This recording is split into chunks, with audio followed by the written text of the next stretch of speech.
feeling a lot of students. So it doesn't happen by accident. I know. Okay, guys, I was actually we're going to go ahead and get started. So good evening, welcome, and thank you for coming to the graduate panel. Tonight, we are lucky enough to have 4 different guests from 4 different allied health fields: social work, occupational therapy, physical therapy, and Masters of Public Health. We're going to hear a little bit about their journey and their process through the graduate school application and just their experiences. So let's start. Before we start with introducing the panelists, I want to start with you guys. I want to do an icebreaker. So if we could go around the room and say your name, your health issue of interest to you, and your ultimate career goal. Good question. Can we also add what school, since we have some guests from Fullerton College? Yeah, sure. Oh, we do. That's exciting. Yeah, and school. Okay, so we'll start right here. My name's Eliza. Health Yeah, health issue of interest, ultimate career goal, and what school you're from. Well, from Calgary, Fullerton, I'm health science major, and like right now, I'm still deciding what I want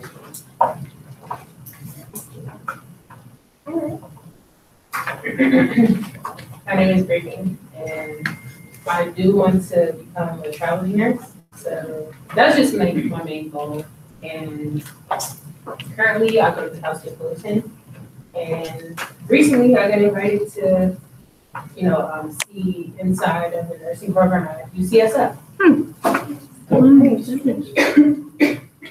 Anissa. I'm a Cal State Fullerton major. I'm a Cal State Fullerton student. I'm majoring in communicative disorders. I'm really interested in collective mortality. What's your ultimate career goal? A speech language pathologist.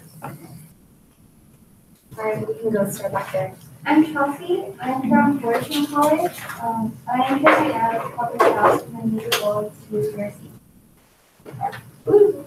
Lisa Shutter, and I also go to Fullerton College, and I'm also in public health and majoring in nursing health. Hi, my name is Marilyn. I go to Cal State Fullerton, majoring in psychology. I would like to pursue a master's in physician assistant studies, and the health issue that I would like to focus on, or just that concerns me in general, is the opioid crisis right now. Thank you. My name is Mauricio. I go to Cal State Fullerton.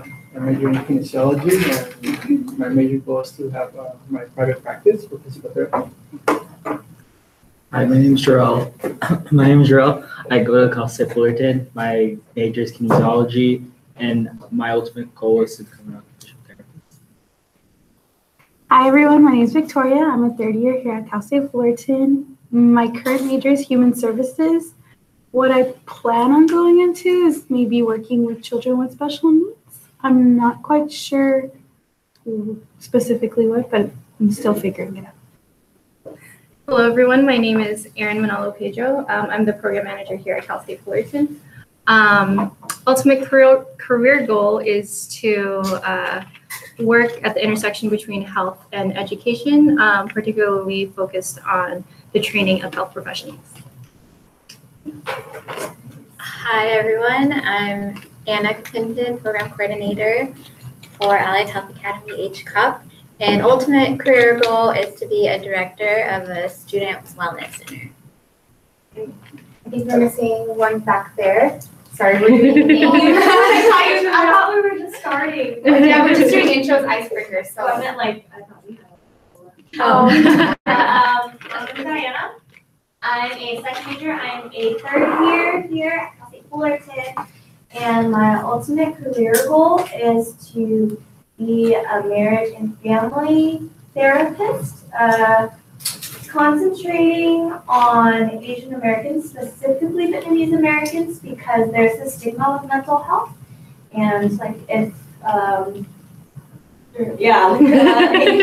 aren't allowed to express emotion. It's a sign of weakness other than anger. And then so there's a lot of normalized abuse in the Vietnamese community, especially from the motherland itself. So just normalizing healthy emotional expression and good relationships. Thank you.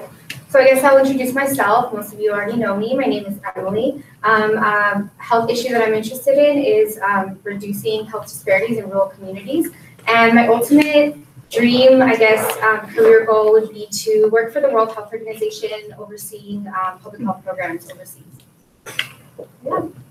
Now to the panelists. So I have a few different questions. Hi, welcome for you guys. I would like you guys to share your name, graduate program in school, where you studied in your undergrad, and also share like the community that you feel a part of and you identify with. So my name is Louise, and my graduate program is Cal State Divinity Schools for the Occupational Therapy program there. My undergrad was here, and I majored in health science, so I graduated about 2 years ago. I'm now a second year student at CSUDH, and the community I identify with is the community at Cal State Divinity Schools. Hi, everyone. I'm Veronica. I'm a second year doctoral student for physical therapy. I go to Western University of Health Sciences currently. I graduated from Cal State San Bernardino with a degree in kinesiology and a minor in gender and sexuality studies. I also spent 4 years at community college, so I definitely had like community college experience going into a larger university. And I identify the communities I identify with. I'm Filipino. I definitely identify there, as well as I have DACA currently, which I'm not sure if all of you heard from the news. But I currently identify there, but mostly with the undocumented community, as my family is not all documented right now, so I currently identify as undocumented. Hi everyone, my name is Gagan Preet Sahota. Everyone calls me Gagan. And I am a first year Masters of Public Health student here at Cal State Fullerton. I did my undergrad at UC Irvine in sociology and public health policy. And my future, my goal or my Community that you identify with. Yes, so I am Asian Indian, and so that's what I identify. My name is George, or Jorge, and I am a graduate student for the Masters in Social Work here at Fullerton. I also did my undergrad in Human Services, like yourself. My main concentration in my undergrad was mental health, and currently in the master's program, I'm doing a child welfare concentration. The identities that I identify with are a lot, but mainly with the being an advocate for mental health within the population that I'm currently working at. I'm also Mexican, social worker, student, active learner, a lot. Thank you for sharing. And I just wanted to just give a little bit of background. So the Allied Health Academy, which is, everyone here is a part of, is a federally funded pipeline academic program that helps students of color, primarily first-generation students like ourselves, kind of succeed not only in undergrad, but also in graduate school. So we're here to hear all about your guys' experience. So, yeah. I figured everybody talked about theirs, because definitely. Totally forgot about mine. It's okay, you can share now. Yeah. So my dad, he's Vietnamese, and my mother, she's Mongolian. So we came from a refugee camp in Indonesia because we spearheaded, or my father's side spearheaded the revolution in Vietnam. So we were going to get killed, so we went to Indonesia and refugee camp. I was born there, and now we're here. Sorry. It's okay, you made it. All right, so we'll go ahead and start with the first question. So, and we can start wherever you guys want. Did you always know that this is what, in your field that you wanted to pursue? Please describe experiences that have shaped your interest in the field that you are pursuing now.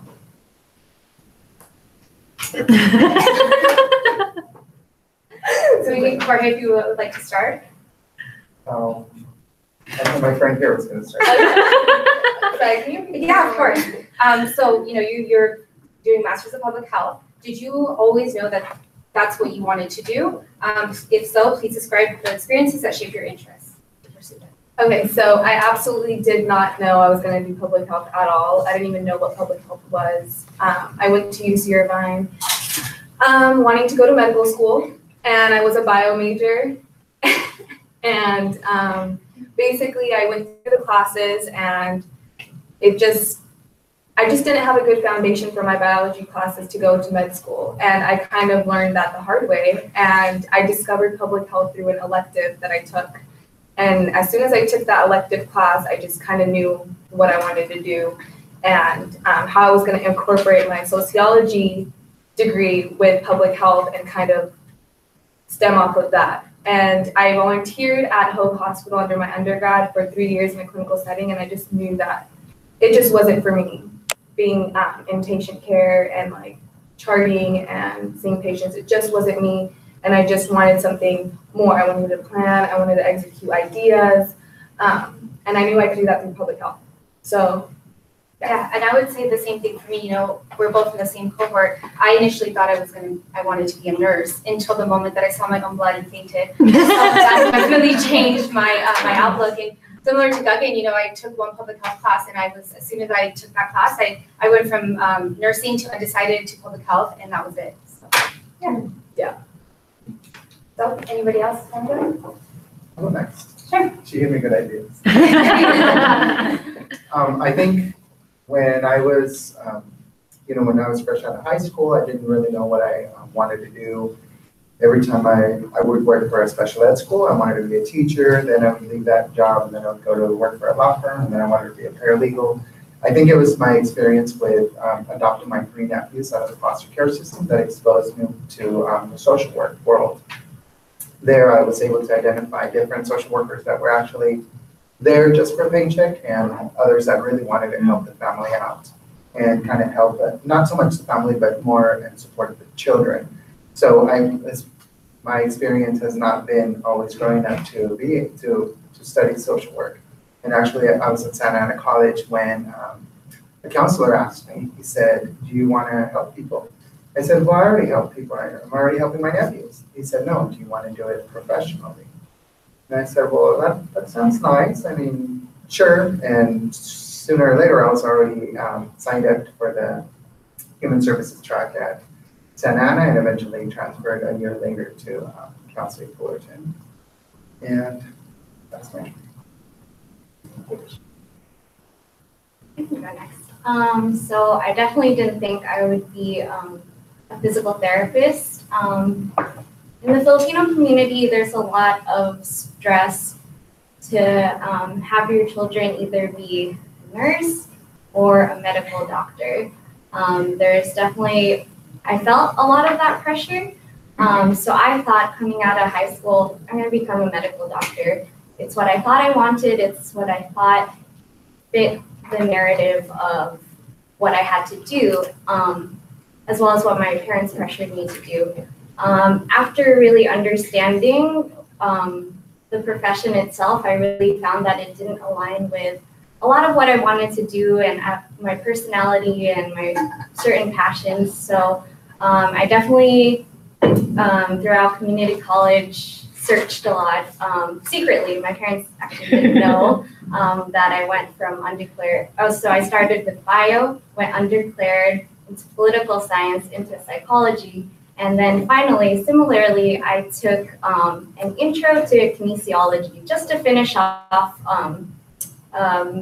our general ed courses. And I just fell in love. It seemed to match my personality, match what I wanted to do for the rest of my life, which is help people get back to moving and help them increase their quality of life.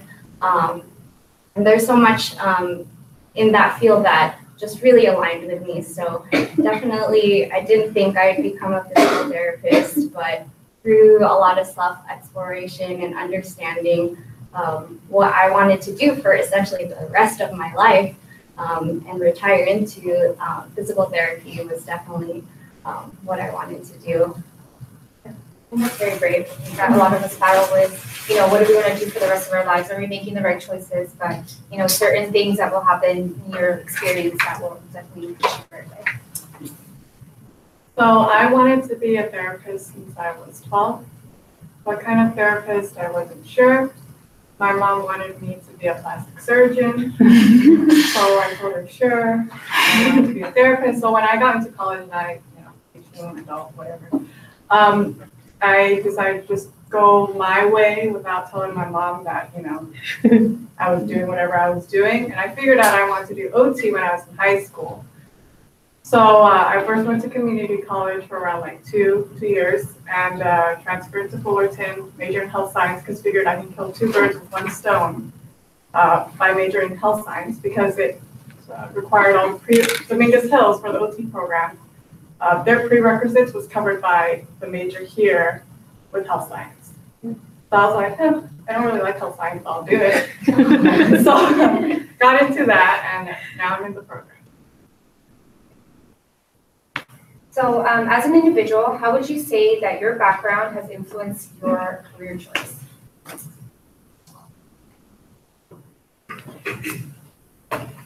So I come from a small town called named Ceres, in Modesto in Northern California. I was born there and raised there. But in the midst of all that, I lived in India for 5 years as well. And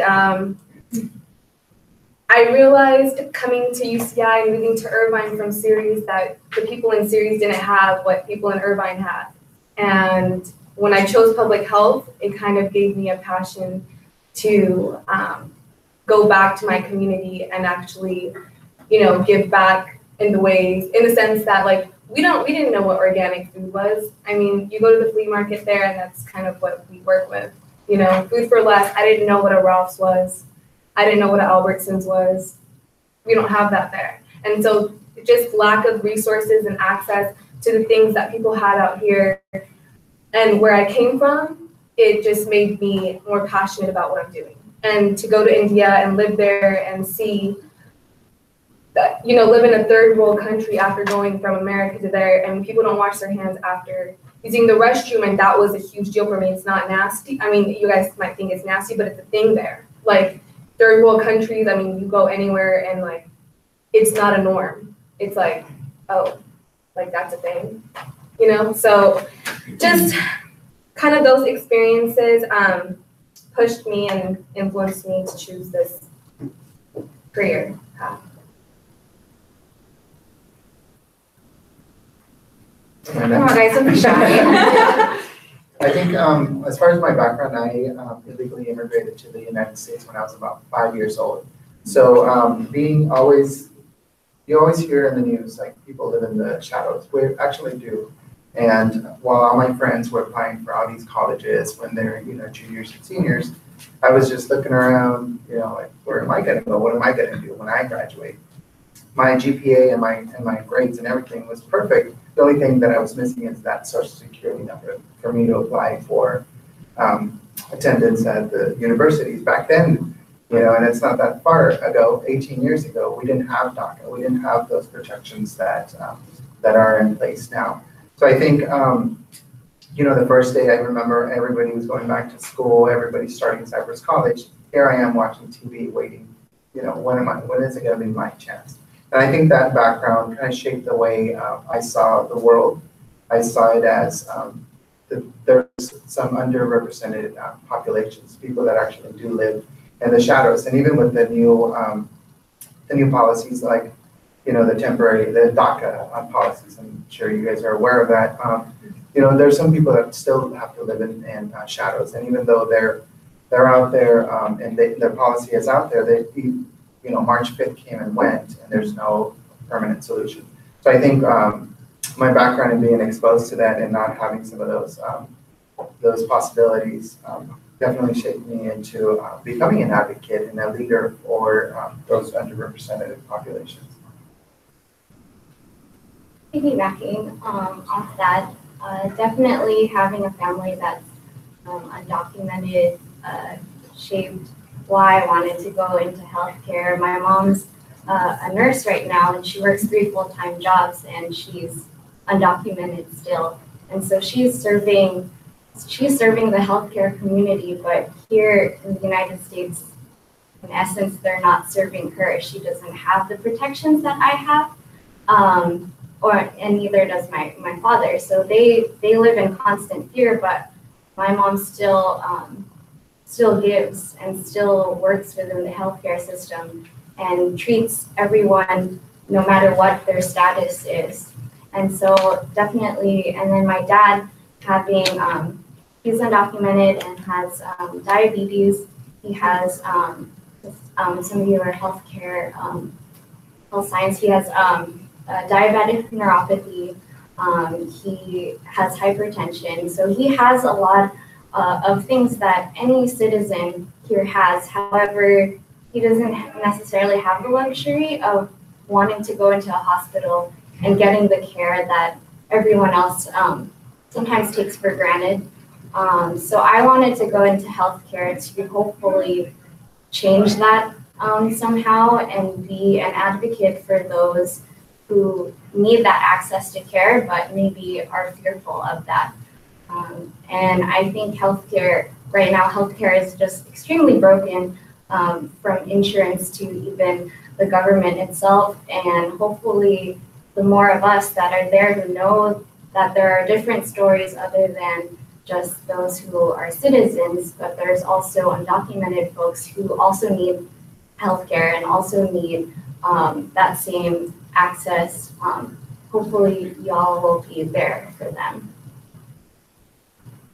So with my background, there were many reasons why I got into OT. One of them was that in my community, there's very few professions that are deemed as successful.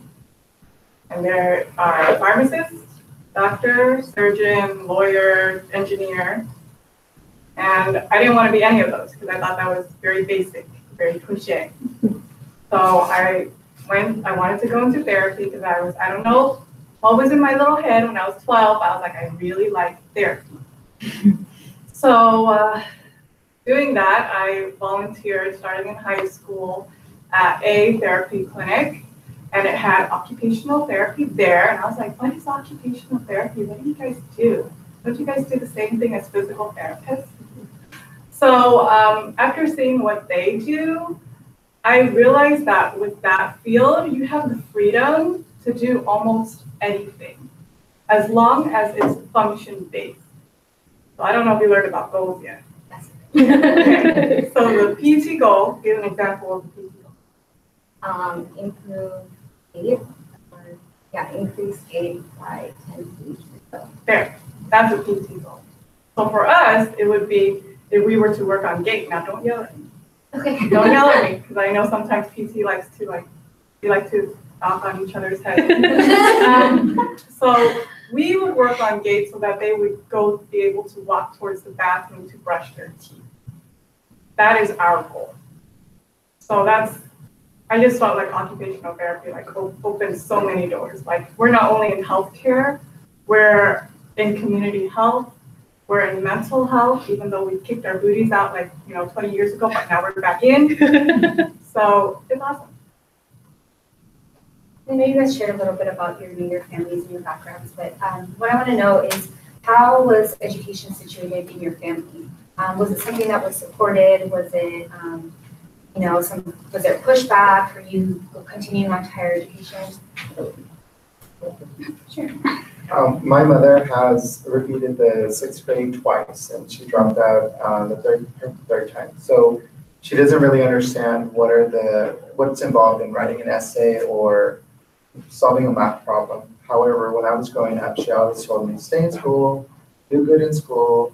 And I think it was my own motivation, my own drive that led me to be where I am today, because of her limited educational skills. Because I knew that there's always this aspiration where you want to be better than your parents. And I always knew that as soon as I passed the 7th grade, I was going to be a little bit better than my mom. And not only that, but I also want to inspire my children. Powerful, thank you. So within when it comes to education, it was never really spoken of in my family as important. And it was kind of strange because, they kind of like hinted it was important, but they were never like, oh, you have to go to school. They would actually threaten us and say if we were being bad, we couldn't go to school. So, yeah, they never, like after a while, I think in the beginning, my parents did check my grades, but then like once I hit middle school, they just stopped like looking at my report cards. They didn't ask me how my grades were. They just assumed I was doing fine. And I always pushed myself to get an education because I felt that, because when I was younger, I was like kind of a dweeb and I was nerdy. Like I wasn't nice looking at all. And I figured, if I'm not nice looking, I need to be smart. So I was like, I need to push myself. So I need to push myself to be smart. So that's what I worked on. I was like, I need to be smart and I need to be funny because I don't have anything outside. So then I just kept pushing myself. That was like the motivation. And so that's why I got through, my bachelor's and doing my master's. It's just, that was the mindset I had when I was younger. So you would say it was mainly, you that. Yeah, it was just me.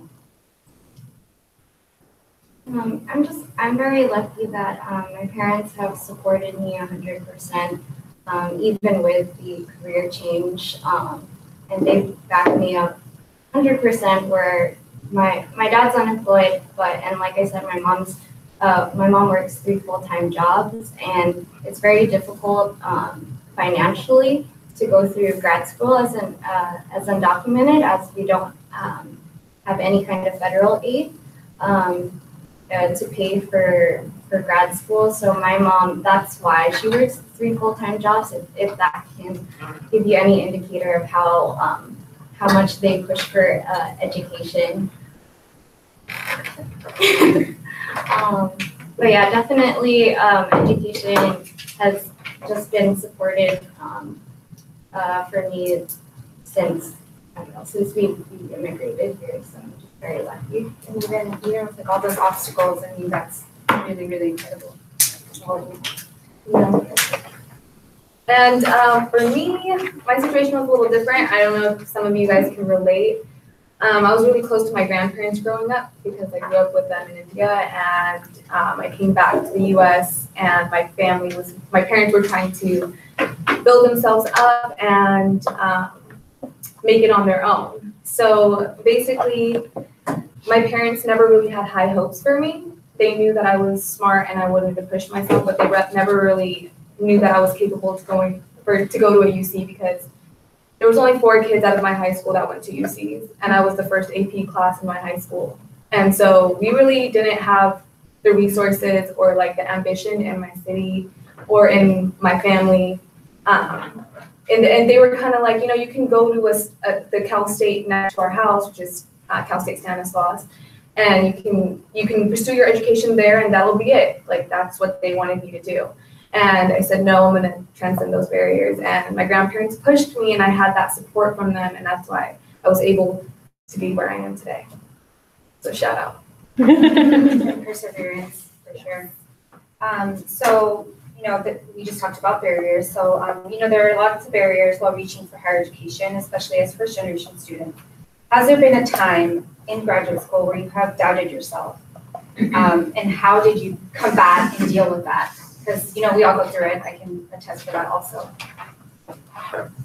I know there has been, guys. I can speak to that. I took the HCOP program over the summer, and one thing that they talked about was the imposter syndrome.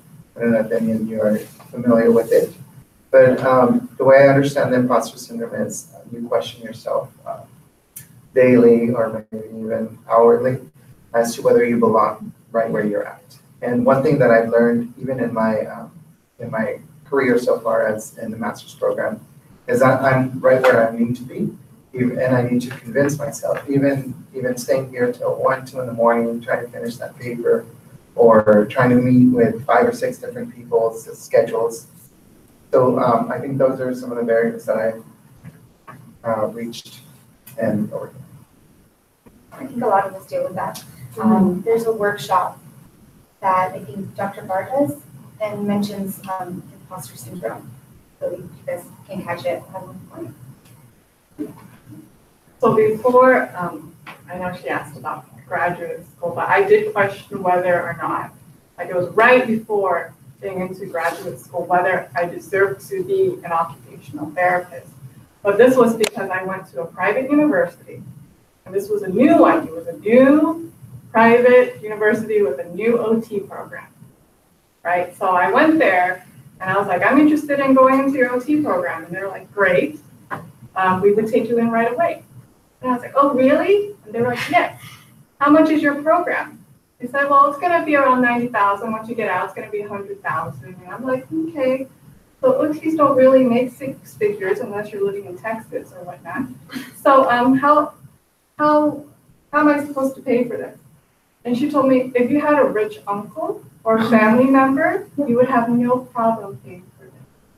And I looked at her and I'm like, I don't know if it's because you think I'm Asian, you know, that I have money or something like that. But I come from a very low income family, okay? Because we were homeless at one point. So I looked at her, I'm like, just thinking in my head, is occupational therapy really a profession where only wealthy people can go to? Or like in other professions like physical therapy where I'm using you know, with all these private universities popping up, are we just a for-profit thing and it's only for people who can't afford it? And so I just looked at her, I'm like, okay, thank you for being honest with me. I'm definitely not applying for your program. So I looked at for other programs here in California, and there are only 2 public programs for occupational therapy. That's one in Northern California, San Jose State, and here in Dominguez Hills. And I only applied to Dominguez Hills. I said, if I didn't get into that program, then I don't deserve to be an occupational therapist. That's that. Yeah, so self-doubt is something that's seems to be a consistent battle with me. Even as a second-year physical therapist, we have a cohort of 48 students, and these are 40 extremely smart students that have excelled all throughout their undergraduate career. So definitely, I felt comparing myself to a lot of my classmates, a lot of my great friends in the program who just get things like that. But I definitely am a slower learner. I need a little more time looking at certain concepts. And I definitely felt like I wasn't measuring up. But I would implore all of you to look past that, because your quote unquote weakness is not a weakness but it's just something to overcome and look past, because you have a strength that other people are trying to achieve. So for me, definitely, I'm not crazy book smart, but if I work hard at it, I'll get the concepts. But what I feel like that's definitely my strength is talking to a patient and really connecting with them and building rapport. Whereas my other classmates may have a little bit of trouble doing that. So in order to get over my self-doubt, I needed to remind myself that I do have strengths that I can use to my advantage. And with my weaknesses, I can definitely work on that, work harder, spend more time, talk to my professors, try to really get a better understanding of the material.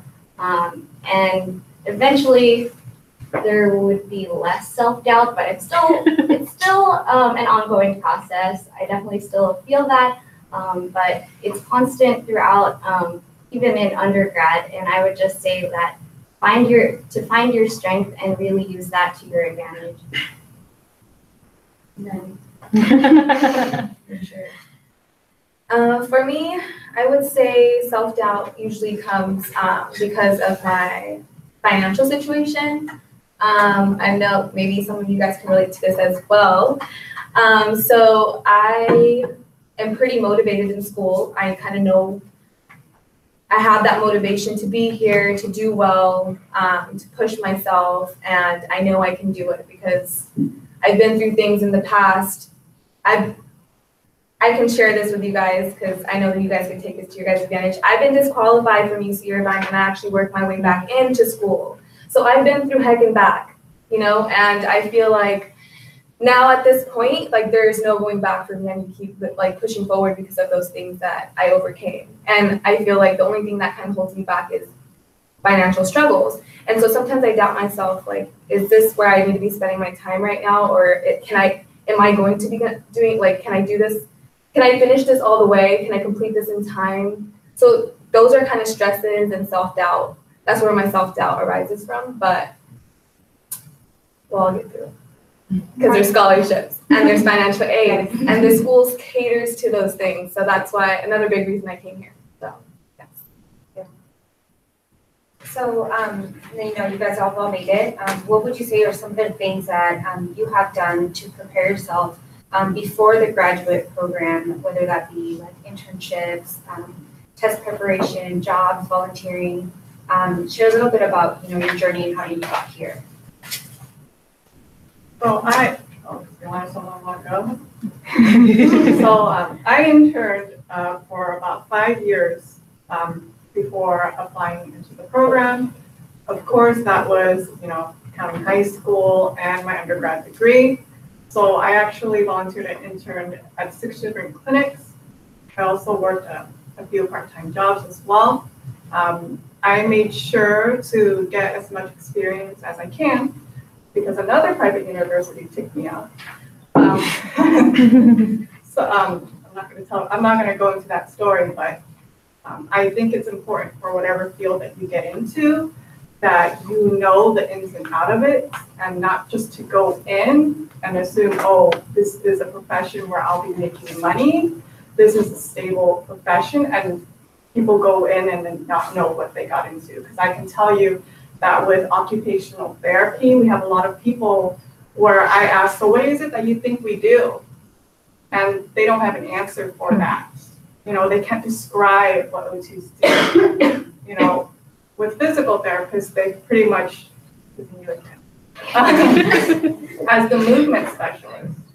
So when I ask them, so what do you think OTs do? They're like, well, we don't know. Now you can argue with me if you want. So with our program and with how OTs really focus on function, they focus on function too. But more so us, we can yell at you too. We say that we are more of the function specialist. So, did I answer that question? Yeah, you talked about jobs. Right, okay. Things that you've done to prepare yourself. Yeah, similarly, if you want to go into physical therapy school, there's a whole lot you have to do in terms of prerequisites. So just making sure that I took the right classes that would count towards the schools that I wanted to go to. And similarly, I spent a lot of time in a physical therapy clinic, whether it be outpatient as well as inpatient. Make sure to get your inpatient hours because many schools want you to have both. And just really talking to a lot of physical therapists is really helpful. Just talking to someone within the profession who's passionate, who loves what they're doing, it really like spills over onto you. So make sure you surround yourself with folks who also want to do what you want to do with your career. And yeah. Okay, I prepared myself by well, I don't know if you guys have to do this in your health science course, but do you guys have to do a practicum? Yeah? Okay, well, my practicum basically prepared me for the real world. My 5th year, I did a practicum, and it was with the National Keratoconus Foundation at the Eye Center at UC Irvine, and I actually went to India for 3 months and established that there. So when I put everything that I learned in undergrad, when I finally put it to use, it helped me prepare for. It motivated me to study for the GRE. It motivated me to apply for these programs and have something to write about. So I prepared myself by putting everything that I learned into use before applying to grad school. And that kind of helped me really solidify the reason why I'm here. So I took a psychology class at Santa Ana College, and one of the questions that my professor asked me was, what do you want to do? I said, I want to be a social worker. He said, okay, what does a social worker do? My limited idea of a social worker was, well, they find beds because they found beds for me. Or they helped me with childcare because they helped me with childcare. So in doing further research for the project, I learned that social workers is just like an umbrella. It's more, you can go into teaching, you can go into clinical work, you can be a therapist, etc. So I know that I wanted to study or do something related to therapy. So I became a character and conflict leader for the Human Services Program. It's basically a leader with 6 or 7 or 8 different students. You kind of talk about life issues and different themes every week. I also became a crisis intervention coach, help students or individuals when they come in and they're suicidal or something happened with their mom just passed away or they're sick, etc. You kind of help them through the crisis and help them stabilize. I also volunteered for my internship for undergrad. I was a caseworker for the Boys and Girls Club in Garden Grove. And with that, I realized that my Spanish, even though I'm okay with the Spanish, my Spanish was different than the formal Spanish.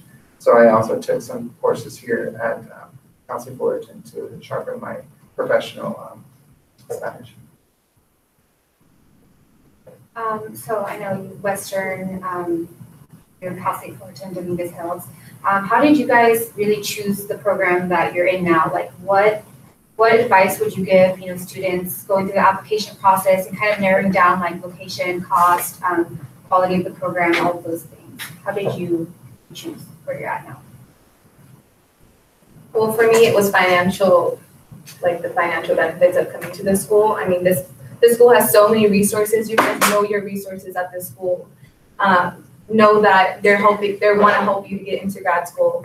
If you go to a UC, it's a much different. Everyone's competing against each other. No one's really focused on you. You have to reach out to help. But here, people are reaching out to you guys to help you guys. So that's a huge difference. And I wanted to come to this school because of that reason. And a friend of mine who I went to school with at UCI actually told me about this program and how helpful the faculty was and how focused they were on us. So we have a cohort of 21 people, now less, I would say 20, and all the faculty is focused, all eyes are on us. So anything that we need or any help that we need, they're there for us. And I feel like this program offers that more than UCI would have or more than USC would have. And the program, if you are financially struggling, I cannot emphasize enough how manageable it is to pay for school here as a graduate student. And that's amazing for me to say, compared to all my other friends that are in graduate school and in debt. And I want to say that if you guys do go into public health, don't go into it as a backup plan, because you're doing yourself a disservice and people that you're helping a disservice as well. And so basically choose public health because you have a passion to make a difference and because it's your number one choice because you won't feel the connection with your work and you're here to serve your purpose in life. So with that said, other advice I have for you guys is know when you're you guys are not incoming undergrads, so never mind about that. Know your resources. Make friends everywhere you go. So during this entire process where you guys graduate and go into grad school, make friends and get involved. Figure out what works for you and expect to network and make connections and build your resume as you go along with everything that you do. I'm just going to echo everything that she said. She's absolutely correct, right, about the state university program. I will say that for my program, I feel very blessed. I'm not in debt at all. I have zero, nothing. And that's almost unheard of for being a graduate student. especially in occupational therapy, whereas most people will be hundreds of thousands of dollars in debt. So the school basically provides me automatically with grants. If they already say I qualify for it, every semester they pay for about 85 to 90% of my tuition. So if you have any savings that you had when you were an undergrad, you can pay it off. Basically, you're just paying around, during the summer, $250 for that semester. And then for the fall, it ranges from $400 to $600. That's it. And so a lot of students that come out, they either come out with no debt or maybe max $20,000 worth of debt. So I'm very happy with the program with that. They also have an amazing program there with the resources, with the professors. All these professors came from top programs. They're working there because the program there caters to an underserved population. We're located in Carson, so it's basically right next to Compton, and we are the most diverse. We're the most diverse university there, and we also have one of the most diverse cohorts within the OT field when it comes to graduate schools. So I feel like she said, all the professors and everybody reaches out to you for help. So that's why I chose that program. I chose the program that I went into largely because they were upfront about accepting DACA students and undocumented students. There was a school that I applied to that initially accepted me, and then upon realizing my status, revoked their acceptance. And after fighting with that, they eventually changed their policy. But I didn't want to have to go to a school where I had to advocate for myself and change policy myself. I wanted to go to a school that understood my situation and who still wanted to educate me. And that was Western University. They have a policy implemented that accepts DACA students. I understand there's about 31 students, including myself, at the moment who goes to Western University, not just in the physical therapy program. They're also in the DO program, optometry and pharm, and just all across the board. So definitely find a school that understands your situation, whatever that may be, and will take you and educate you no matter what. Because overall, you want a school that wants to educate you, that will give you resources, that will help you financially, and just wants you to be educated and to become the best professional you can for the community. So find that school, because that school will see you through the end. When you're applying for the programs or master's program, they always tell you that you always feel like you're applying to their program. So it almost seems like they're the ones who are going to decide your future. But I think it's a give and take relationship. You're interviewing them and they're also interviewing you. And you have to see if that program is a good match for yourself or your needs. Like my colleagues here said, you look at costs, you look at convenience, location, etc. But I think what ultimately you have to look at is also whether you're going to grow as an individual and as a student, as an individual, and also as a professional. Because I know that out in the community, my ears were never open to the reputation of different schools. But there's some schools that are a lot more expensive, and they have 3 little letters. They're known by 3 little letters.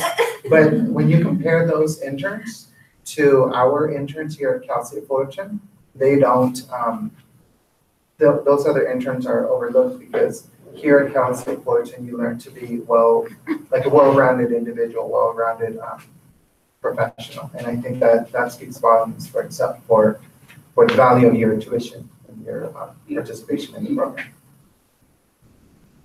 So as graduate students, you guys wear multiple hats. I'm sure you guys have jobs, internships, leadership positions, and family obligations. What are some self-care practices that you guys do to kind of keep sane and have, a good mental health? So, I'll go first. In the program, we have a whole 2 hours where they talk to you about self-care. And I'm not sure if you guys are aware of what self-care is, but that's basically taking time for yourself to, meditate, to breathe, to just take care of yourself, because you're caring, like, for example, in my field, we're taking care of so many people. Yet sometimes we forget to take care of ourselves. Sometimes I'm guilty of that. I forget to take my lunch. So I'm running from site to site, eating in my car. So I think that's something that I struggle with on a daily basis, but I'm also aware of it.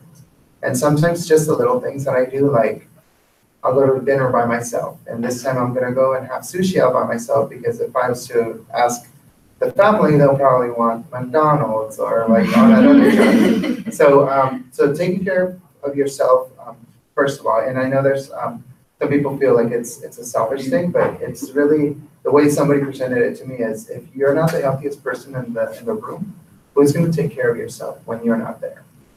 That's something that I live by. I like to go get my nails done, and I do a lot of yoga. Actually, you don't have to go to a class, you guys, to do yoga, to meditate. You can do it at home from YouTube. I've tried to get my classmates to do it. And it just really, really helps me with my anxiety and stress. And just taking those couple minutes out of the day to just, at the end of the day, just let everything go and start over the next morning. Those are some coping mechanisms that I use. Sometimes I like to go to the beach and just sit there on my own. Practice self-love, honestly, because if you can't be by yourself, I feel like if you can't be by yourself or love yourself, I don't think you may be able to do it to others, but in my experience, I think that I wouldn't be able to reciprocate it if I didn't love myself. So really take care of yourself and take that time out for yourself. Life can get really stressful, but have that Sunday fun day. We're all in healthy professions, echoing whatever they're saying. My uncle would always tell me, if you can't help yourself, how can you help other people, right? So, anyways, to answer the question, so I got birds. They're my kids, so they help me with de-stressing. But, that's totally random. But when you enter graduate school, a lot of it is grades don't matter as much anymore, because you're already in the program, right? You're going to graduate out and you're going to be a physical therapist, OT, public social worker. I remember. So, when you're in school, once you're in school, stop caring so much about the grade. Of course, care so that you stay in the program. But, just push yourself back on the academic side, because, once you're in the real world, they don't really care about, whether you got a 4.0 in your anatomy course, or whatever course you're doing for PT or whatever. They don't care. They care if you're going to be an excellent person for the job. In my case, and in her case, are excellent clinician. So enjoy your life. I like to go to the gym. I like playing with my bird. I sometimes like to ignore people. So just focus on yourself. Yeah, everyone kind of covered it. Definitely, I ditto everyone. And also, I like Netflix a lot. I watch that. Reruns of The Office and Parks and Rec. Just anything that makes me laugh, because sometimes in the healthcare field, you learn pretty heavy stuff. So I like to laugh. And just feel like I'm kind of away from the world. So TV is that for me. Same with just going to the gym, feeling accomplished going to the gym, and then just hang out with friends without having to think about school. Just go hang out. Definitely schedule out that time for yourself. whether it be a weekend or just maybe right before you go to sleep, like watch TV or something. That's what I do. I fall asleep to the TV. So yeah, just do something that's just for you and only for you. And I'm just gonna hop back just to the academic side real quick because I think it'd be really useful for everybody. But can you guys share like maybe a research experience that you have had or maybe like a specialty within the department? Because I know as grad students we do research, so. Yeah, so my program is all research. All right, so at Dominguez Hills, it's a master's program, but it's set up like a doctorate program. So whatever you learn with your undergrad with health science and doing your research, you better remember it because you're going to use it. If you're going to go to my program, you're going to have to use it. Otherwise, you're kind of a little screwed, you know, not knowing how to do things and whatnot. So yeah, do your research and do it right. Are you doing a particular? Oh yeah, I'm doing quantitative right now. Last semester I did qualitative research, which was a pain in the butt, but now it's quantitative, also a pain in the butt. but it's great because in my undergrad here, I had an awesome professor, forgot what her name was. The guys will probably get her too. Awesome professor, and she did quantitative with me. And whatever she taught me, I was like, oh, I can refer to my notes back and do my quantitative research.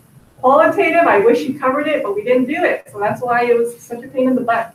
They're both pain in the butt, but it was more so. So, but yeah, do your research. So, like current research that we or past research. Oh, sure. Similarly, we have a capstone course in our program where we basically do a whole research. So my group is doing a systematic review on seeing if rehabilitation, which prehab means that we do physical therapy before someone does surgery, so rehabilitation, and we're looking at if it improves outcomes for total knee reconstruction.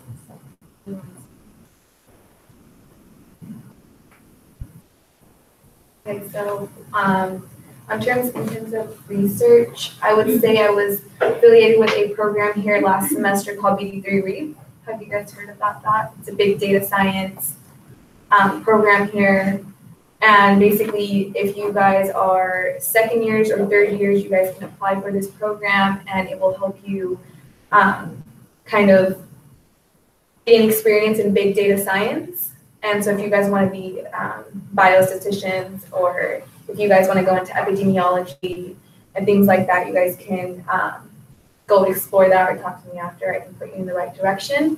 And I think doing research is really important in your guys' transition from undergrad to graduate school because it kind of gives you a passion or a route or kind of helps you explore an area that you kind of never knew about. So I encourage you guys to reach out to your guys' faculty members. You guys can go on the MPH website and, you know, we have professors that work with marriage and family therapy and public health, breast cancer, a lot of focus areas. So there's a lot of professors here that have PhDs and do research. So I encourage you guys to go look at their profiles on campus and email them because they will have something for you to do.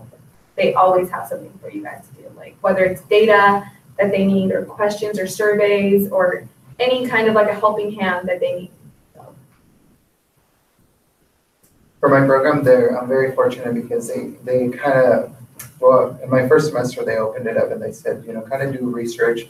What is the social problem that you see out there? And having a background in the foster care system, I focused my first semester on doing some of the research on where there's some gaps between like foster care, like what happens when the child gets removed from home.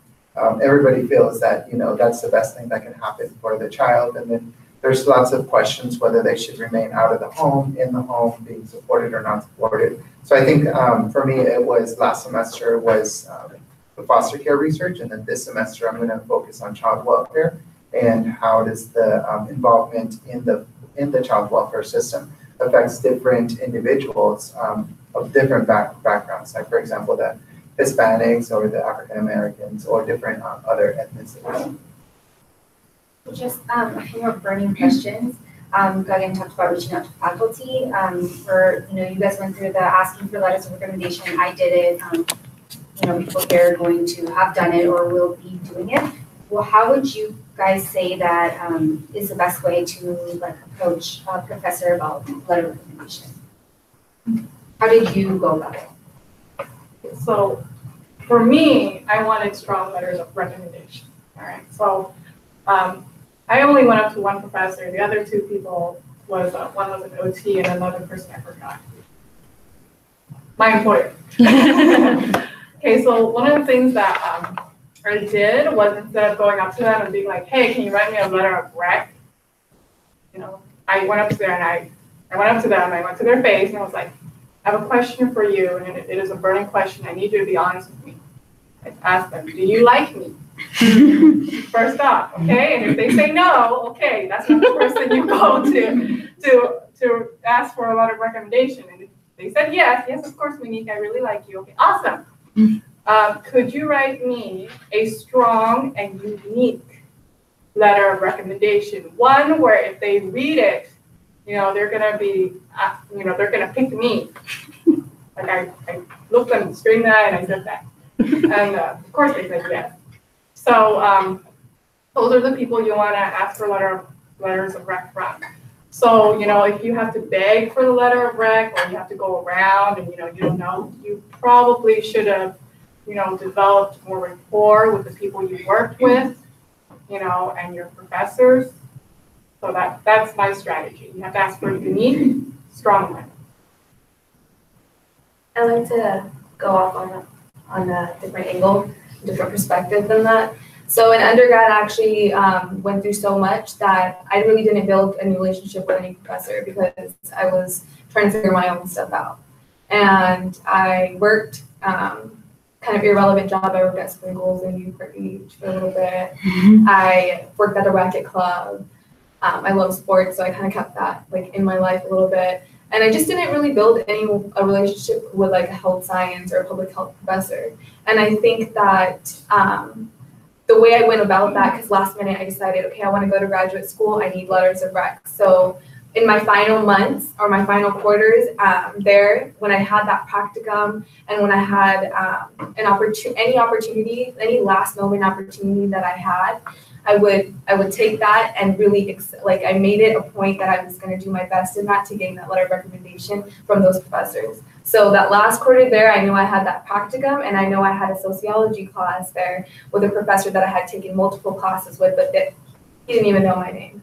And so I made it a point to go out of my way and do, it was crunch time. I needed those letters of rec. So if you guys are in that situation as well, there's still time left. And I really encourage you guys to go and do it now. You guys can do it because I did it. So I think my experience was a little bit different. I think I procrastinated like most of us here in the room. And right when they were about to be due, I was reaching out to different professors that I knew liked me and knew me well. Not so much liked me, but also knew my background and knew a little bit more. So for my mistake, I didn't give them enough time. So therefore, some of the requirements from the professors, they wanted me to do my resume and give them like a whole page of bullet points from all my background so that they could get to know me and write that strong letter. One of the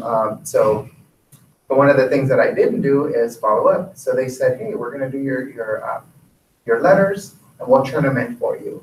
So here I am waiting for a callback from the master's program, and come to find out one of my professors never turned it in for me. So what do I do at that point? I reached out to one of my professors in the human services. I cried and I begged. No, I didn't. But I mean, I went and I explained my situation. I was honest and I said, look, there was a professor that promised and they didn't deliver. What do I do? The professor was nice enough to, call the department and say, hey, this is what I can do. I can write a rec letter right on the spot if you need me to, but they said, no, it's fine. So they took 2 of my letters and I'm supposed to turn in 3. So that was my experience and almost not getting into the master's program. Also, right after I got into the master's program, I needed a rec letter from one of my from any professors to apply for a travel grant to go to San Francisco to a professional conference for social workers as a volunteer.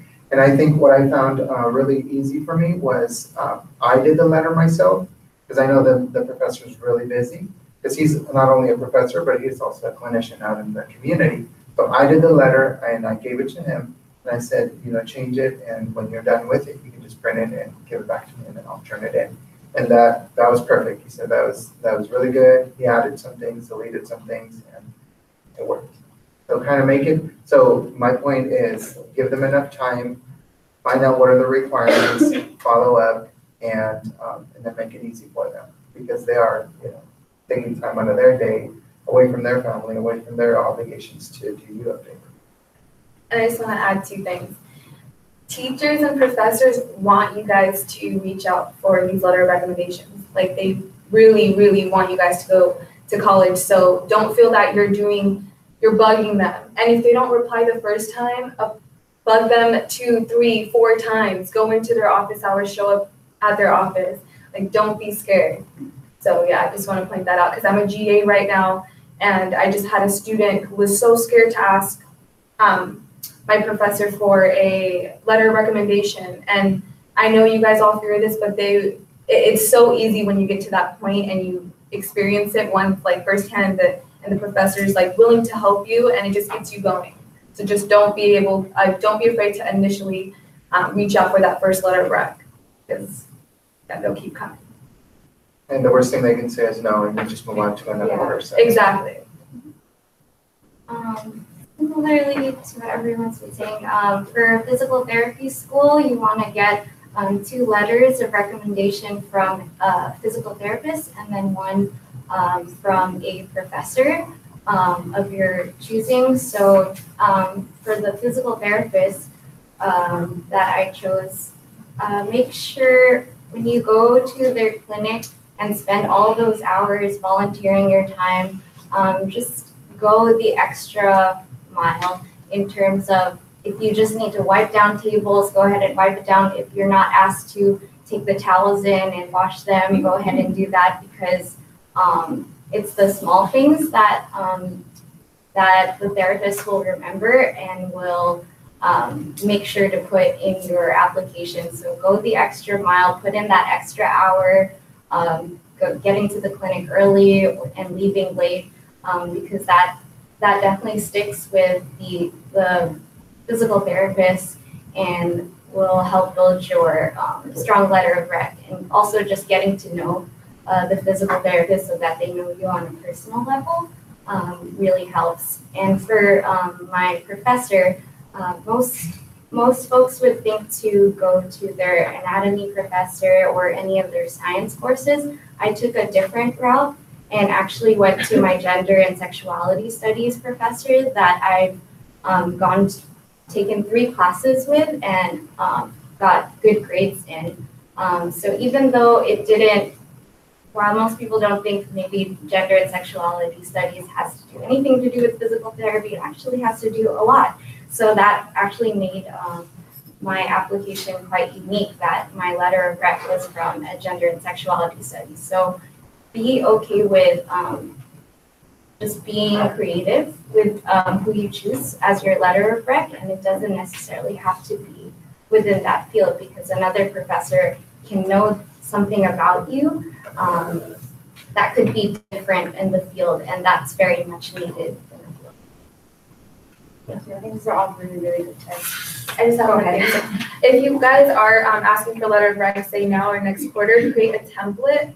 And when you guys do reach out, make sure you guys include why you guys want to apply to the program, and like you're a little bit about yourself. Like, don't be very blunt and just say, hey, can I get a letter of recommendation? And this is the program I'm applying to, and here's my resume. Like, really create like that intriguing template that you guys can send out to all professors. Probably really helps them out a lot. And like putting awards that you've ever gotten, putting any conferences that you went to, and also any like kind of trips or volunteer work that you've done really helps them out, so they can just include that in there. and tying in what you learned from their class and how you're going to use it in the real world? There's actually going to be letter of recommendation workshop that I'm doing on Wednesday at 2 p.m. So if you guys want to, get more into this, because I think this is like really important. The letter, it's really scary to ask for a letter of recommendation. So you guys are welcome, invited to come on Wednesday. Last question before we open it for Q&A. Yeah. What advice would you give yourself if you could go back in time? At the very beginning of your program, what advice would you give yourself? From that. Best tips and advice. Like, what would you say to your past self? Don't freak out. Don't freak out. Just go in there and you just do it. Yeah. I remember going to the program. I was like, oh my God, got in. Put all my eggs in one basket. Got in. Oh, do I deserve to be here? Oh my God. Just don't freak out because everything turned out okay. Yeah. Yeah. Sweet. Short, sweet, simple. I think one tip for me, sorry. I think for me, one tip that I would give myself in the summertime is that things are going to get hard, but I'll survive. And things are not the same as undergrad. I can't procrastinate just like I did in undergrad. Graduate school and graduate work and expectations are a lot higher. You're now a professional working with individuals. Like in my capacity, I'm a social worker, I'm a clinician at a high school. So obviously my procrastination expertise, it does not come in handy when I need to meet with individuals and help them, work through whatever crisis they're going through. And one thing that they did in the program was when we first started the program, they had us to write a letter to yourself and kind of like, how are you feeling? What are your goals? And they took that letter from us and they're going to give it to us next year when we graduate. And I would encourage that, like you start something new, maybe write yourself a note or something that keeps you on task and reminds you of why you're there. Because, with me having 5 classes and having internship and then the homework and classwork and all of that stuff and group work and everything, it's easy to forget the reason why you're there. I would say know your why. And what I mean by that is know why you're there, who you're doing this for, whether if it's for yourself or your family or community, and constantly remind yourself of that, because that's what will push you forward. Because yes, grad school is extremely hard. I've never worked so hard and stayed on one campus for so long. But on my laptop, I have 3 little Post-its or little tabs, and it says for my community, for my family, and for my parents. And that's who I constantly remind myself that I'm doing this for. So I feel like I can't push forward whenever I feel like I just can't do it, or I've failed a test because it has happened. And I feel like I need to push forward. I know my why. I know the reason why I'm here, and that there is a reason, and each one of you has a reason. I know it. You just have to constantly remind yourself of that, because it makes the struggle seem so much more minute because you have a bigger reason. All right, so I think if I was to go back, I'd probably tell myself to start building my resume now. So like, I know you guys did a lot of things in undergrad that you guys are probably proud of and you guys can highlight for graduate schools, but if you want to go to school after graduate school, which I want to do eventually, I would go back and tell myself to start really like pushing myself to do things that are going to help, are going to benefit me and build my resume. So that's one of the things. And then the second thing is probably to expect everyone to have different personalities in your cohort.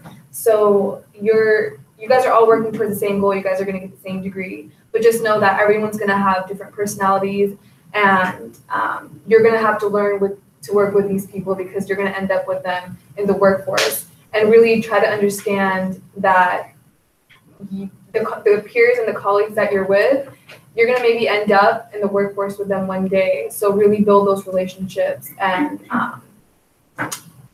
don't break ties, and just kind of keep it all together like a family. Thank you guys so much for sharing. I'd like to open it up for Q&A. If anybody has any questions they'd like to ask any of the panelists.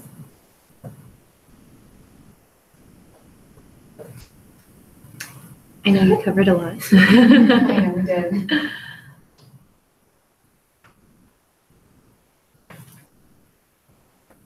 Besides procrastinating, what would you feel is your biggest struggle in school? Dealing with the people. I can't tell you, like, once you get into graduate school, it's like these people are going to be your colleagues. You guys all, like, we all have different minds. You know, like for me, I'm like very chilled out.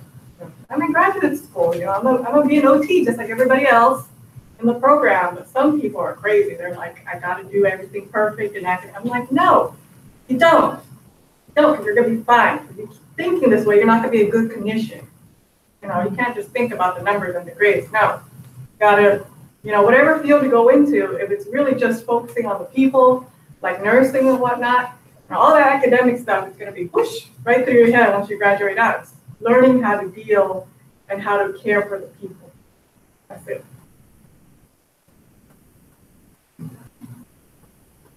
What was your question again? Biggest struggle in school. Oh, biggest struggle.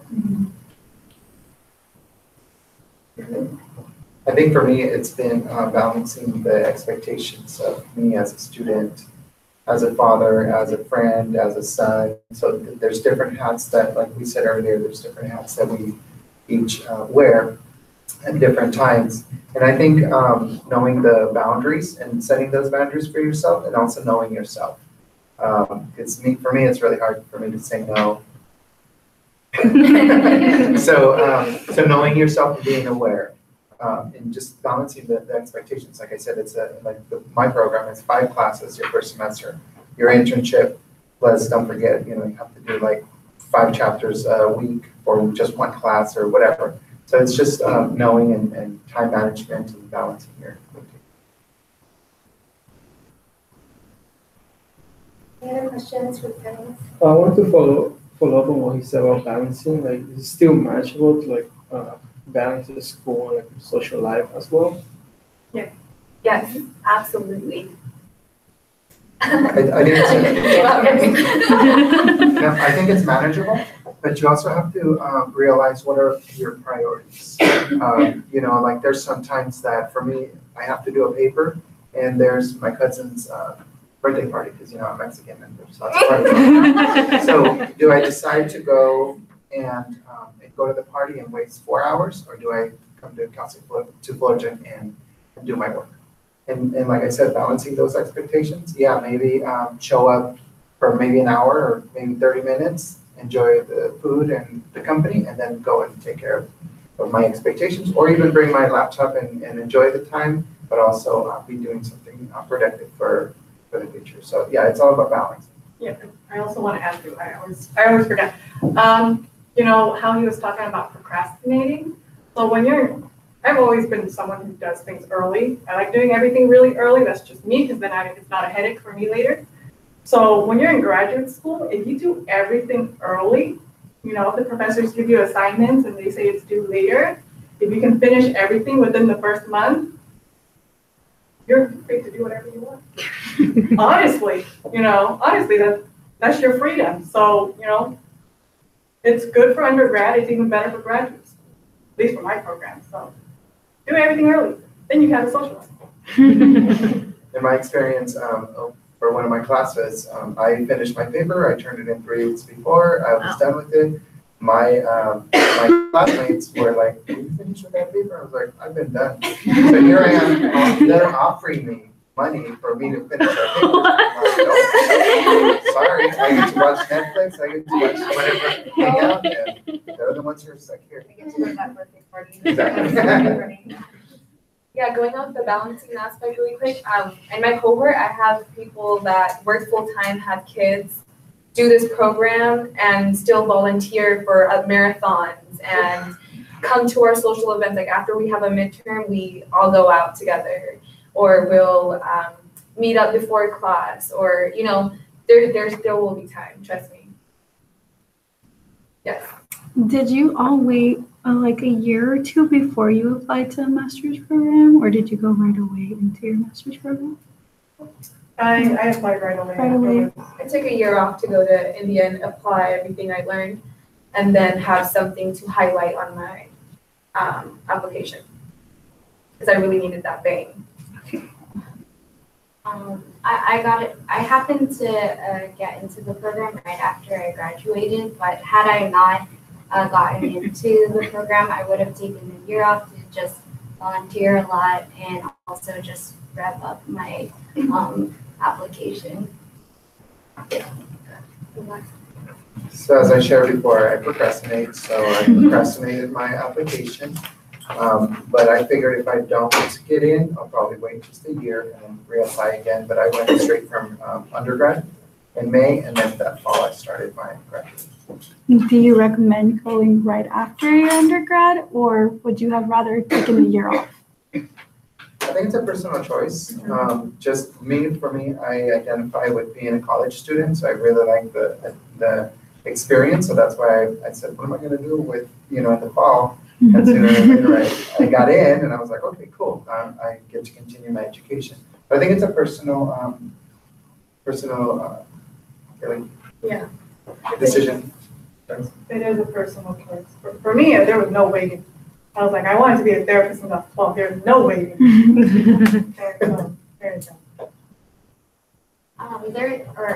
I didn't wait, but I do have colleagues in my class who did wait either a year or 2 years, who just as a piece of advice, they did have a hard time going back into the study mode and like having a bunch of homework at times and like having to just study a large amount of material. So if you want to think about that, if you do take a year off, just know that once you get into grad school, it's like they just go on jumping right into the material. So I think that was a little bit of a shock for them. So if that helps you decide. And I don't know a lot about allied health and the program you guys are in, but I'm guessing you guys are really on top of your guys' stuff. And if not, do not freak out, because even if you take that year off or those 2 years off, or you go right away, it doesn't matter. Go on your own pace and go on your own time, because you're not behind. So just don't feel like you're behind. We have people that are physicians in our class. We have all kinds of people in our class with all like amazing stories and backgrounds. So if you don't want to go right away, you don't have to.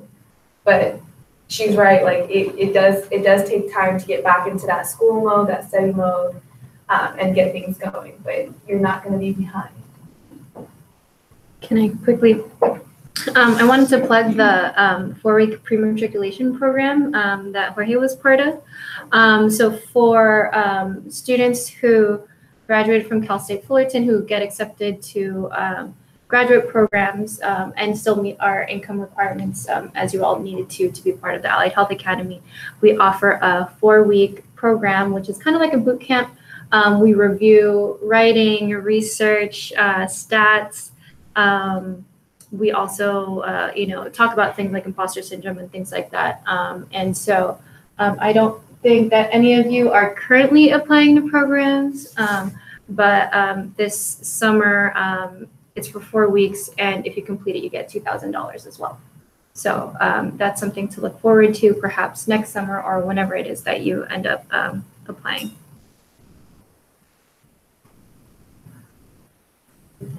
That sounds Yeah, and on top of that, like just Google scholarships. There's so many scholarships out there that you guys can get money from that Cal State Fullerton doesn't offer, but other organizations do in our community, in Fullerton, Anaheim, OC in general, even LA. Google it. Like I'm not kidding. You guys put in or graduate school scholarships, and there's so many out there. So there's ways. Are there any more questions? Any Your questions? questions, anything like that? Yes, ma'am. I do have a question. First, thank you, Jorge, for saying yes to me and all of you for saying yes. I'm going to come and be a panelist. So great job to all of you. I wanted to know what professional work experience have you had or anything relevant to a professional work experience that you felt like made your application really strong for graduate school? I know some of you mentioned some of those experiences, but you could elaborate, or for those who didn't mention one. Here's the thing with my program at Dominguez Hills, okay? Because it's only it's one of the 2 public programs for OT. It is one of the most competitive schools if you're going to try to apply for OT school there. USC does not like us, okay? Because we're right under their nose, and we take the pickings first before USC does.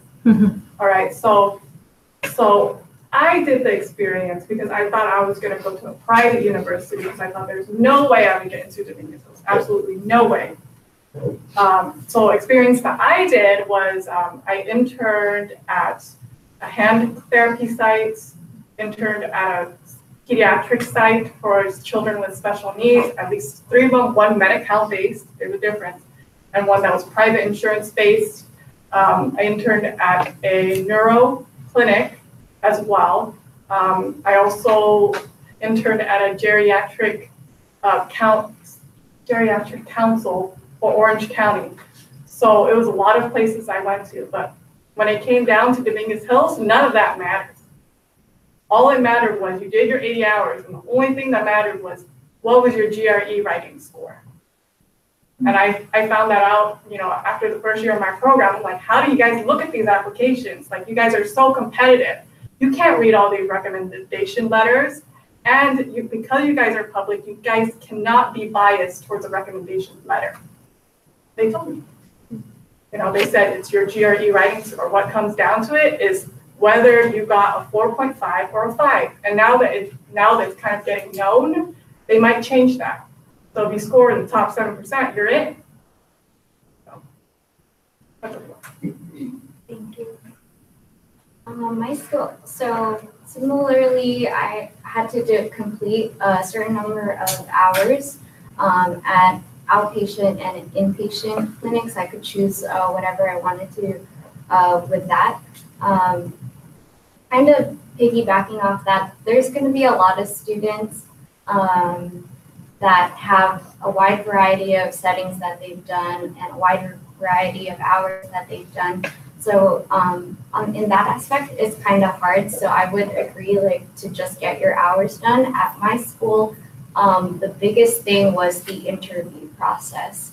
That's where they really get to know you, and you're not just a piece of paper. Now you're an entire person right in front of you. So I think beyond the hours that you do, if you can practice mock interviews and practice questions with one another, because it's really your communication style and just your goals and how you present that to an interviewer that that was the basis of Western University. A lot of it had to do with the interview process. So I would ask you all to start practicing answering questions and thinking about your goals and thinking about why you want to get into the programs that you want to get into, because it's how you communicate that to an interviewer that can get you into a program. In the private school, see, she said she did the interview. They can be biased with the interview. We had, for me, no interviews. I didn't even have to write, what was that letter thing that we had to write? Personal statement. I didn't even have to write that. All they did was look at my scores.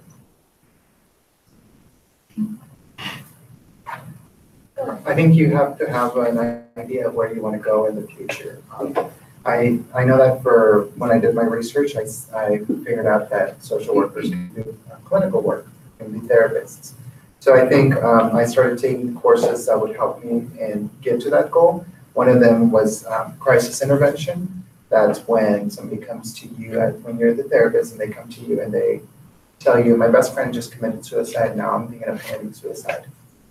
That helped me a lot because I did that for a whole semester practicing and how to de-escalate a person. Whereas if I compare myself to other interns at my site, they're freaked out because, you know, we're being told the teacher's coming to us because they're bringing little Susie who last night tried to commit suicide and she's still actively suicidal. And I feel that my training and the way I react at that point is going to make a difference in little Susie's life. So of course I can't control what she's going to do when she goes home, but I know that in just that hour or 2 hours that I meet with that individual, I am the best intervention that I can be for that individual. Sure, like my colleagues were saying, sure, you have to meet the requirements of the hours, meet the requirements of the grades, the GRE, but I think at the end of the day, and I'm sure all of you will agree with me, at the end of the day, if you demonstrate your passion, you are the best thing that can happen for a person who's seeking OT or speech therapy or clinical. Thank you.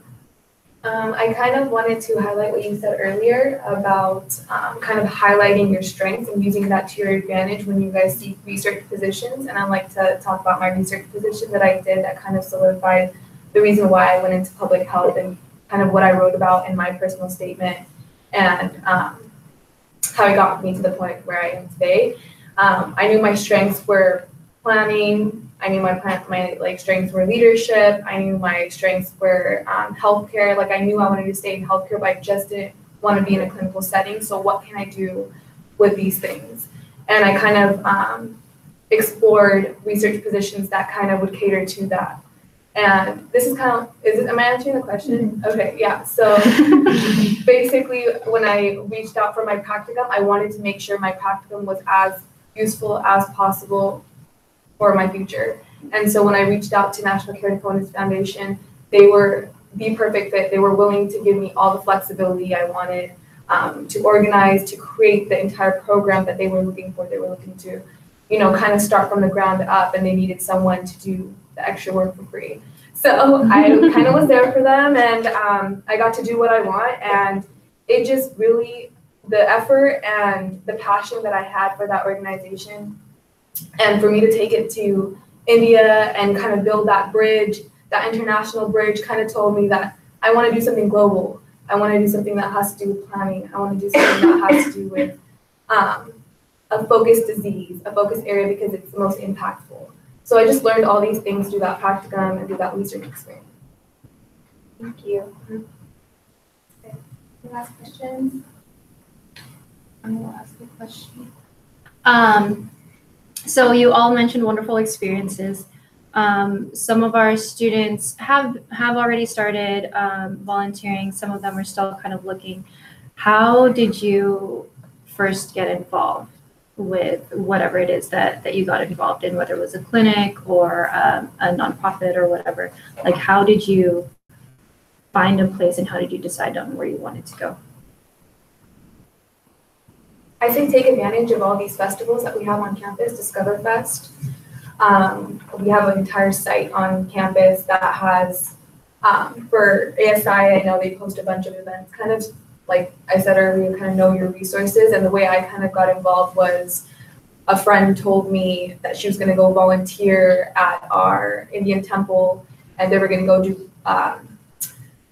blood pressure screenings and diabetes and screenings at the temple. And I said, well, I love healthcare. Why didn't you tell me about this before? I could have gone with you way earlier in my undergraduate career, you know. And so I decided to go, and I kind of got involved through a friend in that way, in that sense. And then also my job opportunities.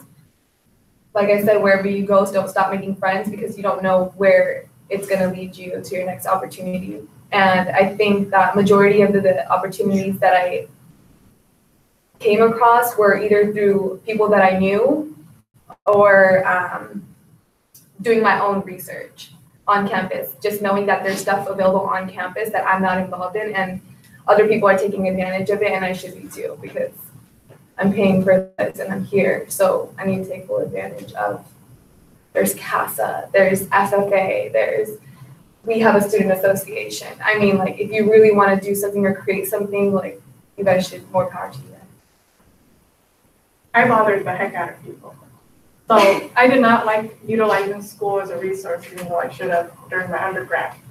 Because one, I didn't like my major. But I didn't like utilizing that. What I did, I first started out in high school, and I remember, it was an assignment. The teacher said, you need to go to a volunteer place. And I was like, well, that's a great way to explore therapy. So I bothered the heck out of 10 different places in high school. And one of them said yes. I was like, okay. So in my undergrad, when I was looking for more places to intern and volunteer at, I remember going on the USC website and finding a list of clinics that they put out for people in Southern California. And there were about 50 of them. So I called every single one. Called and emailed. It was both. Until someone responded to me. And after doing that, I went through Yelp. And I was like, what are the list of hospitals that are top rated that I can go to? Called all of them and bothered them. And if I couldn't get in, I would literally walk in and be, here I am. I want to work for free. Will you take me? I'm a good worker. So that's what I did. That's what I recommend you do. Yeah, I went on Google and typed in physical therapy clinics around Cal State San Bernardino, and just called and said that I'm planning to apply to physical therapy school, and I was wondering if I could get any experience at your clinic. And sometimes they'll take you, and sometimes they'll say they're full or they have aides. But just calling and introducing yourself and letting them know what your intentions are really made me know what I did to find particular clinics. And then if you want to go into a hospital setting, I went to Loma Linda Medical Center. Just know that there's like a longer process. So if you want to get your hours done, try to get your hospital inpatient hours first, because those tend to be harder. You have to get like a TB shot and like fill out all these forms. So I would say get those done first, because outpatient clinics, they really want the help because they're a private practice, so they just like free help. So it's a little bit harder in the hospital setting. So try to get that done early on. I think what I'm hearing my colleagues say is going out of your comfort zone. Because I know for me, it's easy for me to just come in, sit, occupy a seat, and then the class just go out and not talk to anyone, not make communications or anything. But I think being aware of what's out there, especially in these two classes that I took in my undergrad, they were the ones who helped me get connected and be out of my comfort zone, because I'm usually really quiet, really reserved. I don't like to bother anyone. I don't like to say no. So I just like to be liked, but also in the real world and being out of my comfort zone, that's always not possible. So always just going out there and being brave. What do you think? So be brave. And just apply. Like the Hogue internship I did for my clinical experience at during UCI, because I wanted to go to medical school. It was a competitive internship. I didn't know I was going to get it. I didn't even know how competitive it was. I just applied. And if you explain your passion and why you want to do it, you're more than likely, to either get that opportunity or get another one. So just keep applying, and rejections are a part of the process. I was rejected many times. Like I said, guys, I was disqualified from school, and I can't emphasize that enough. Don't take failure as the end. Just use it to your advantage and keep going. Just apply. Do you have any other questions? Wrap it up. All right, well, I just want to say thank you guys so much, all of you, for coming out. We really appreciated it. And just give you a round of applause.